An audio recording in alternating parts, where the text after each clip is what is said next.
Some of the challenges that I think that from the perspective of our learners would be that we hosted our training centers outside of the First Nation community. So in some cases it was 2 hours away from their community, and they had to, for some of our participants, relocate for the first time in their lives. And if you have challenges with literacy, working your way through apartment ads and working your way through leases isn't the easiest thing to do.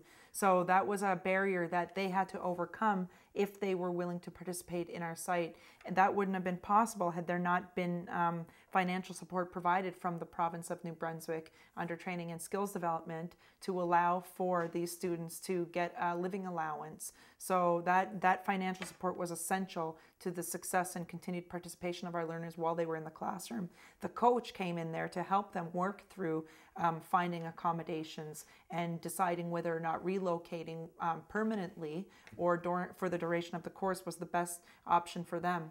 In one of our learning sites, the students decided to carpool and travel, and this meant traveling through winter months, snowstorms, ice storms, and whatnot, when campuses didn't close down, even when mainstream schools under the provincial regulations would close down. The colleges and the universities stayed open, and we followed their schedule. So it really tested the commitment of the students, and we did lose some throughout the winter months because northern New Brunswick in the winter isn't the easiest to travel through.